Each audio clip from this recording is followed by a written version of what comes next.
Hello everyone, this is Miss Siddiqui here. In this video, we will discuss the Scarlet Ibis, and I will talk about the major literary elements which helped to drive the theme of the story, which we will discuss during our next class. Let's get started. So, as I said before, the Scarlet Ibis is one of my favorite stories, not just because of the message, but because it is so rich with literary devices. However, we are going to focus on what I'm calling the driving literary elements, which are these 8 I've listed here: imagery, mood, tone, metaphor, symbolism, foreshadowing, allusion, and allegory. These are the driving literary elements because an understanding of these helps us to best analyze the message the author James Hurst had intended in crafting this narrative. So the first literary element that is important is imagery. So imagery is defined as the use of vivid descriptions to create images in the reader's mind. And remember, imagery is not just what you see, but it's anything that can give the reader an impression, a sensory experience, so anything that involves the 5 senses. So not only seeing, but hearing, smelling, tasting, and touching. And so in the first 2 paragraphs, we get this very vivid image of the narrator sitting in this green-draped parlor, reflecting on his brother Doodle, looking out at this kind of dead, rotting garden with these brown magnolia petals, purple phlox, looking out at this bleeding tree and this graveyard. And so this imagery really gives us a feel for, here we have this narrator, this brother, thinking back on a situation with his younger brother. And that really creates the intrigue from the off in the story. And then later the author uses a lot of vivid descriptions or imagery to describe the place Old Woman's Swamp, where he and Doodle spent many days kind of lolling about, but also where Doodle learned to walk. However, the opening description of Old Woman's Swamp is really this description of this very idyllic grassy meadow with all these different types of beautiful flowers, and this creates an image of a paradise-like place where the narrator and his brother are kind of hidden from the gaze of everybody else, and Doodle, though he is disabled, is able to be himself and kind of away from the judgment of others, which his brother so fears. So that's why imagery is really important to this piece, because it gives us a picture of the beginning of the text where the brother is very sorrowfully kind of thinking back on Doodle, and then it also gives us a picture of this place where the brother and Doodle may have once been very happy together, Old Woman's Swamp. The next important literary element is mood. Now remember, mood is defined as the feeling the story creates in the reader. So mood appeals to the reader's emotions. So when thinking about mood, ask, how does the reader feel? And many things can impact the mood, so that can include the choice of setting, objects, details, images, and even specific word choices can create a specific mood in the reader. So the whole story is kind of told from a somber, kind of sorrowful, melancholy point of view. And this is done really effectively through word choice and through images. So the opening lines and opening paragraphs talk about how summer was dead, how there was this empty oriole nest that rocked back and forth like an empty cradle.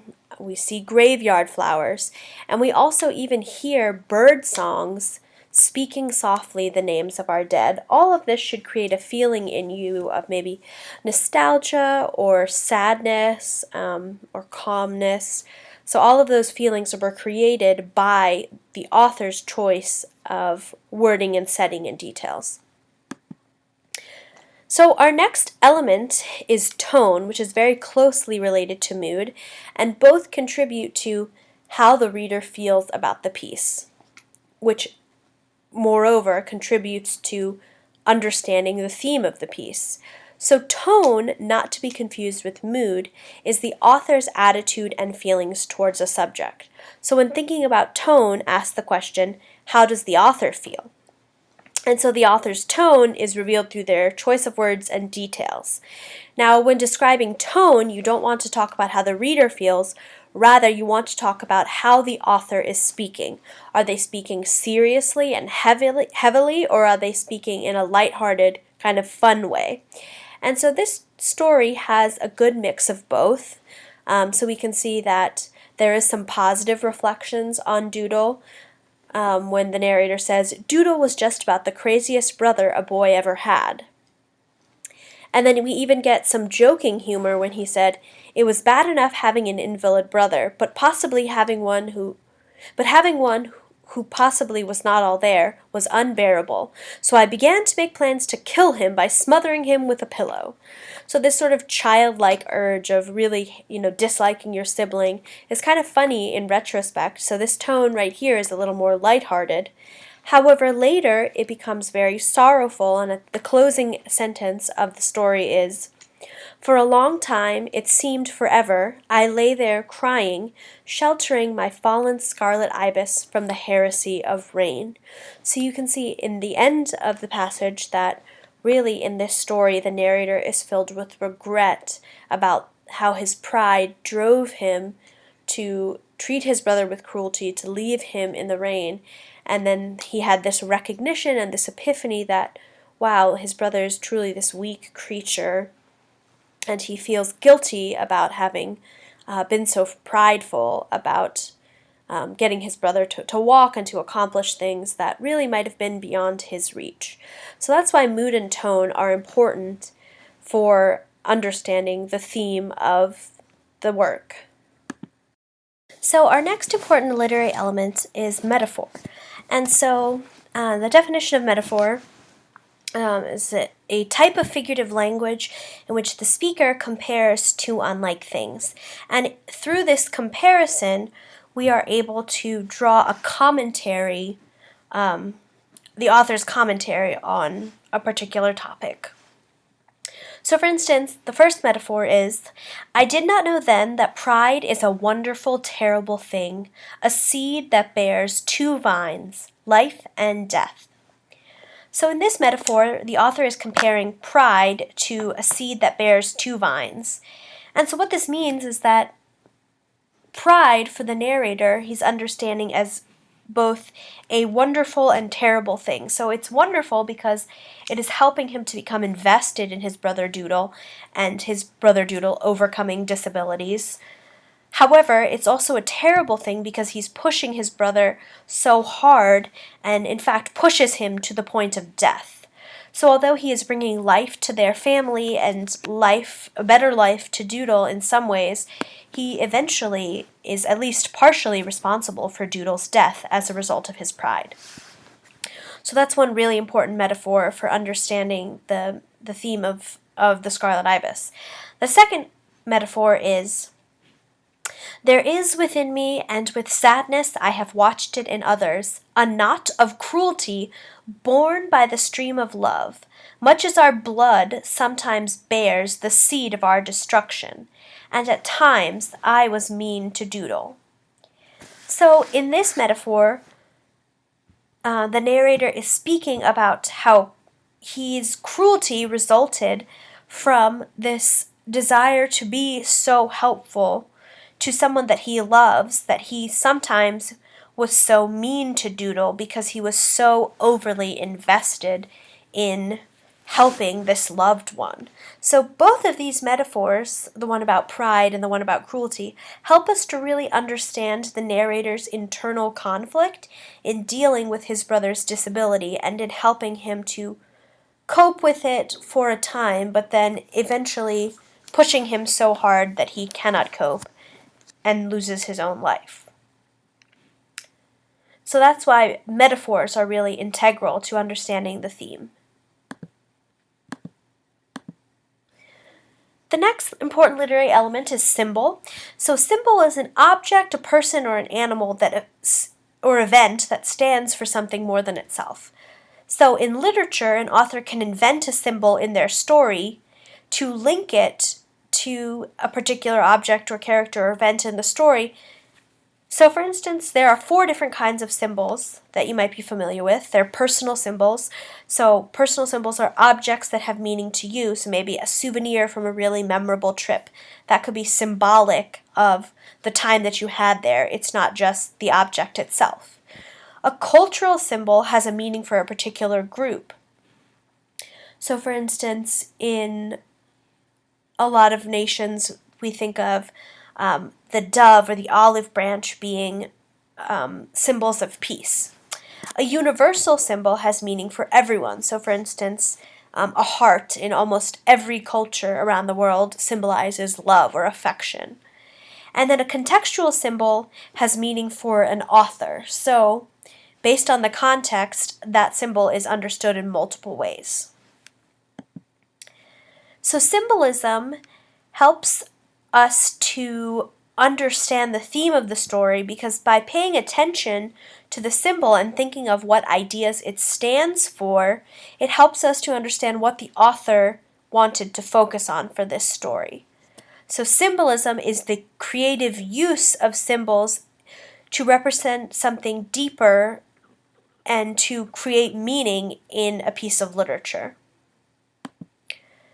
So some symbols in the Scarlet Ibis include Peter the peacock, who appeared in Doodle's dreams, and he really represents what Doodle hopes his brother would be for him, as this kind of magnificent, older, larger bird-like creature who protects Doodle, who shelters him in his wings. And I believe that the narrator tries to protect Doodle, but maybe it doesn't quite live up to Doodle's own image of what he wants his brother to be like. Screech owls are also a symbol. So if you recall in the scene where the narrator made Doodle touch his own coffin, a screech owl emerged from that coffin, and in many cultures, the cry of an owl is considered an omen of death. And of course we know Doodle did not die and end up in that tiny coffin, but he did die later. And this first scene was the first instance of tremendous cruelty from the narrator, and so perhaps this symbol showed this kind of series of cruel events that would lead to the death of Doodle. So this screech owl was an omen of Doodle's death as a result of the narrator's cruelty. Another very obvious symbol is the casket. So this symbolized death, but also what Doodle has overcome. So nobody believed he would survive, but he did. He was this miracle baby. And then also the go-kart, which was placed in the attic next to the casket, represents this series of items that Doodle does not need because he has overcome death. He has overcome his disability and inability to walk. So these objects are symbols of disability, but also overcoming disability. The next symbol are wreaths, which are basically circles of plants or flowers, and these can represent kind of the circle of life. And wreaths are usually used to mark graves. So the fact that they were making wreaths in Old Woman's Swamp could have been symbolizing that there was life in Old Woman's Swamp, but that there would be death in store for Doodle. And then also the storm is pretty symbolic. This storm blows the bird, the Scarlet Ibis, off course, and then this storm similarly causes Doodle's own death. And so storms in this story really represent fear and chaos and death. But the main symbol, of course, in this story is the title, the Scarlet Ibis. So there's so many similarities between the Scarlet Ibis and Doodle. So the Scarlet Ibis is described as having wings that hang down loosely, that are uncoordinated. When the Scarlet Ibis dies, its neck is elongated and jerks into an S and is straightened out. And then the Scarlet Ibis is considered this exotic beauty. Doodle, just like the Scarlet Ibis, is born this red color. His shirt becomes stained a brilliant red. His neck, when he dies, appears long and slim. And then his legs even bend sharply at the knees, the way that a bird's legs would. And he is so fragile and thin and uncoordinated, just like the ibis that dies. And so this bird is a rare, beautiful thing and is destroyed because it's blown out of its natural habitat during the storm. And Doodle is also this rare, beautiful thing as he has survived so many obstacles. And then he is destroyed when his brother makes him kind of go out of his comfort zone, go out of his natural state like the bird has. So the major symbol and the main symbol in the Scarlet Ibis is this connection between Doodle and the Scarlet Ibis. And so these understandings of symbols help us to understand why the author chose to tell this story. The next literary element is foreshadowing. So foreshadowing is defined as a device in which an author drops subtle hints about plot developments that will come about later in the story. So foreshadowing is a way to give readers a chance to make a prediction about what's going to happen next in the story. And so this story has many instances of foreshadowing, so I've just listed a couple. So for instance, we know that Doodle could have been buried in a little mahogany coffin. We know that this storm is coming because Doodle hears a rain frog. We know that this kind of ominous ending is going to happen when it's sunny, but then all of a sudden these black clouds begin to appear and these creatures are seeking shelter. And then of course we know that death could be coming because another creature has died. The Scarlet Ibis has died, which foreshadows Doodle's own death. So these elements really help us to make important predictions about the story, and thus help us to understand the overall lesson of the story. So our last literary element is an allusion. And an allusion is a reference to a cultural thing like history or literature or even popular figures. And so authors, when they make these allusions, are trying to give us a context for their story and also really want us to know what they're talking about. But sometimes that can be particularly challenging in an older work such as the Scarlet Ibis, where we don't share that cultural or historic or literary knowledge that the writer has. So looking for historical allusions can be possibly the best place for us to start because we can always look up information about history. So we know that the time period of this piece is World War I because World War I is mentioned, and also President Wilson is mentioned. However, religious allusions are harder to find in the piece because we might not be so familiar with religious allusions.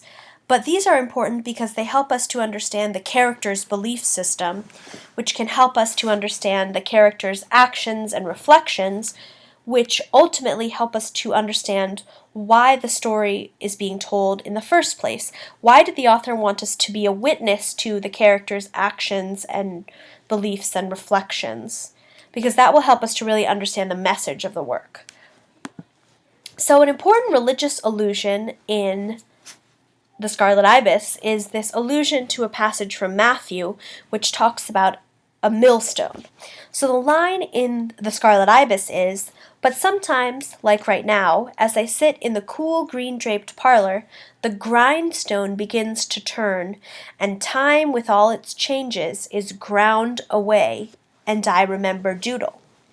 So this is a biblical allusion to this line which talks about how individuals who hurt children or cause children to sin should be punished with a millstone. And so a millstone is this circular object that would be placed around your neck. And so this allusion helps us to understand that the narrator is reflecting on his partial responsibility for the death of his brother Doodle, who is a child. And so therefore he feels quite guilty about having done this. So this allusion to the grindstone and this idea of the narrator wants to punish himself is an important element of the message of the story, which is about how pride can create destruction, how pride can lead to negative outcomes. So all of these elements, imagery, mood, tone, metaphor, symbolism, foreshadowing, allusion, and allegory, should help us to make conclusions about what the theme or the lesson of this story is. So that's what we will be doing at next class. Thanks for watching. Have a great night.